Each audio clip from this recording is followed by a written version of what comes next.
मेरे चैनल को सब्सक्राइब करें, बेल आइकॉन दबाना ना भूल। ऐसे सुनाने के लिए दिल से।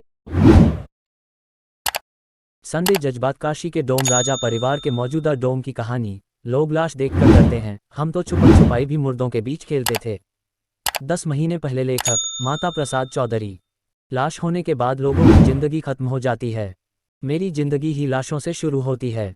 चिता सजाना, आग देना, लाश जलाना, राख संभालना और शमशान की सफाई करना मेरा काम है। नाम माता प्रसाद चौधरी है और बनारस के मणिकर्णिका घाट के सबसे पुराने कालू डोम खानदान डोम राजा का मौजूदा डोम हूँ। लोगों को लगता है कि डोम होने के चलते हमारा बचपन अलग तरीके से बीता होगा, हम अलग तरीके से पले बड़े होंगे, लेकिन ऐसा नहीं है। मेरा बचपन भी सामान्य बच्चों की तरह ही बीता है। फर्क सिर्फ इतना है कि दूसरों के पिता नौकरी पर जाते हैं और माँ घर पर रहती हैं या जॉब करती हैं, लेकिन मेरे माँ बाप मणिकर्णिका घाट पर लाशें जलाते थे। शमशान ही उनका घर था। हमें बाकी बच्चों की तरह खिलौने नहीं मिले। चिता की लकड़ी और शमशान की राख से ही खेलते थे। इतना ही नहीं, त्योहारों के दिन बाकी बच्चे उत्सव मनाते थे और हम होली दिवाली को भी मुर्दों के बीच रहते। मणिकर्णिका घाट है, इसकी खासियत ही है कि यहाँ 24 घंटे लाशों से धुआं उठता रहता है। मुझे आज भी याद है, बचपन में हम गली में खेल रहे होते थे, उधर से डेड बॉडी आती थी तो हम किनारे हो जाते थे, रास्ता दे देते थे। दोपहर की गर्मी में जब सोते नहीं थे तो माँ डराने के लिए बोल देती थी कि सो जा, नहीं तो वो लकड़ सिंह आ जाएगा। तब डेड बॉडी का ख्याल जेहन में आते ही डर जाता था कि कहीं बॉडी भूत बनकर न आ जाए। बचपन में हम छुपन छुपाई खेलते वक्त लाशों को जलाने वाली लकड़ियों के गट्ठर के पीछे छुप जाया करते थे। डेड बॉडी की भीड़ में छुप जाते थे। कभी कभी तो जल रही लाशों की आग के पीछे छुप जाते थे। हमारे लिए लाशें, शमशान ही सब कुछ रहा। माँ बाप को कभी यहाँ से निकलने की फुर्सत ही नहीं मिली। हम बाकी बच्चों की तरह न कहीं घूमने जा पाए, न पिकनिक मना पाए। 10 साल का होते होते मेरे अंदर से लाशों को लेकर सारा डर खत्म हो गया। लाशें जीवन साथी लगने लगीं।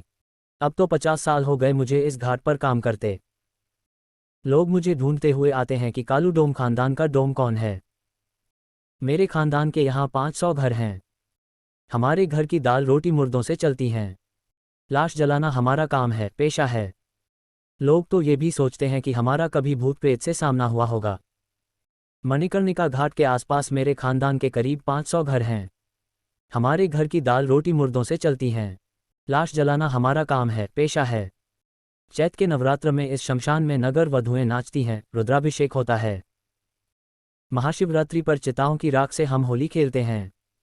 चिता भस्म हमारे लिए भोले का प्रसाद है। सुना है ना आपने, खेले मशाने में होली दिगंबर। तकरीबन 15 साल का था जब मैंने पहली चिता को आग दी थी। मुझे पैसे चाहिए थे। मैंने पिता को बिना बताए काम शुरू कर दिया। मुझे इस काम को सीखने की जरूरत नहीं पड़ी। जैसे मछली को पानी में तैरना कोई नहीं सिखा सकता है, वैसे ही मुझे ये काम किसी ने नहीं सिखाया। मुझे इससे मतलब नहीं था कि लाश किसकी है, वो कैसे मरा, उसके परिवार में कौन कौन है। मुझे पैसे से मतलब था। पैसे लेकर मैं वहां से फौरन चला जाता। इस तरह लाशें जलाने की आदत हो गई। आमतौर पर लोग लाशों के पास नहीं जाते हैं, शमशान नहीं आते हैं। कहीं से लाश निकल रही हो तो साइड हो जाते हैं।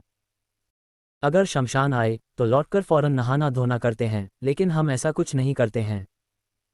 हम ऐसे हो गए हैं कि हमारे लिए जिंदा आदमी और मुर्दे में फर्क ही नहीं बचा है। हमें लगता है कि हम भी दूसरों की तरह अपने काम से लौटकर आए हैं। हम घर आते हैं, खाना खाते हैं और बच्चों के साथ टाइम स्पेंड करते हैं। एक और बात, बेशक मेरी जिंदगी मुर्दों से है, लेकिन अपनों के जाने का दर्द मुझे भी होता है मैडम। इतना भी पत्थर नहीं हूं मैं। जब माँ मरी थी तो उसे आग देते वक्त रोया था। मुझे लगा कि इस औरत ने 9 महीने तक मुझे पेट में रखा, पाल पोस कर बड़ा किया। फिर मैंने सोचा कि सबकी माँ मरती है, मेरी भी मर गई। यही सोचकर खुद को सांत्वना दी। जब पिता मरे तो भी मैं रोया, मेरा भाई मरा तब भी रोया था। शायद जब चिता की आग का ताप किसी अपने का होता है तो ही ताप लगता।